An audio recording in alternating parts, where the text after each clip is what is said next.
Hello again. Today I'd like to talk about the color of volcanic rocks and how we can use this to get an idea about their composition. So, people are widely using what's known as the M index. M from melanos, it's Greek, standing for black.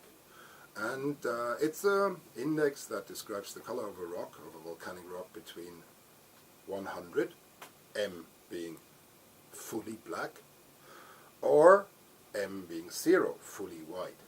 So here it's just a hand lens, and it's got a black cap here, so I'm using this just to give you an idea. And here we have a white piece of paper. This is kind of our color, or our spectrum we can be using. And here I've got a number of rock types, and let's start with this one here. It's a basaltic lava from Etna. And as you see, it's pretty dark. It's not perfectly black though. I'd say it's got an M index of maybe about 90 or 85, something like this. And it would have a silica content of about 50%. Now, let's move to the next rock here. It's a basaltic andesite. It's got a slightly different name. It's a basaltic andesite from Merapi volcano in Indonesia. And you'll see it's less dark. It's a bit more grayish. And it's got loads of little specks. What that is usually pyroxene crystals. They are dark needles, and some feldspar crystals. They are whitish. Usually, in this case, it's a calcium feldspar, a plagioclase, and this rock would have a somewhat higher silica content, on the order of about 55 to 60 weight %. And that is what makes it lighter colored. It is the cause for the lighter minerals to crystallize, and therefore it is reflected in the color of the rock overall. The next rock I'd like to introduce you to is a Desite, and this particular rock is from Montserrat in the Lesser Antilles. So here you go, and it's yet again a little lighter in color, and you can possibly see the dark specks in there. These are pyroxene and also some amphiboles, and you probably can't see it, but it's got also light colored feldspar in there again, plagioclase, and it has more plagioclase than the dark needles, and it's got, therefore, also a higher silica content. The silica content of this rock would be on the order of about 65%, something like this. And on the M index, I would say this has about 30, 35, maybe 40. The last rock I'd like to introduce today is a rhyolite, in this case a rhyolite pumice, and this one here is from Long Valley caldera in the US, and you see it's pretty light in color.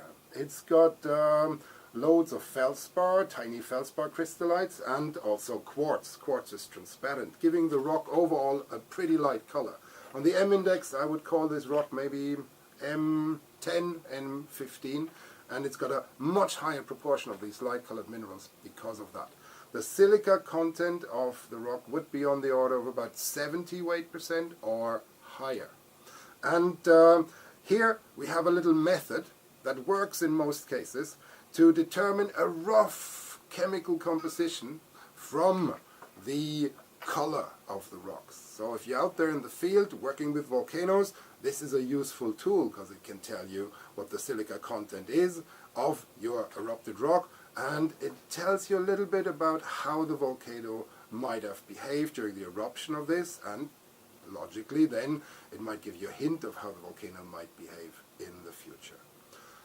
There is an exception though, and I need to state that it exists. You need to be a little careful once you have glassy rocks.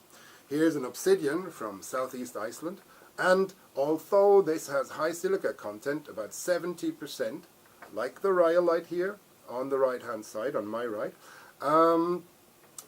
it is dark. It's because the light has trouble going through the glass. There's tiny little crystallites in the glass, and it appears dark to us, but the silica content is more akin to the light-colored rock here. So, once you have a glassy rock without crystals, you better be careful with this color index. Otherwise, it's a very useful tool for mildly crystalline rocks that are not glassy. So, this is something that I hope you will use when you're out there in the field looking at volcanoes, and keep safe. All the very best. Bye-bye.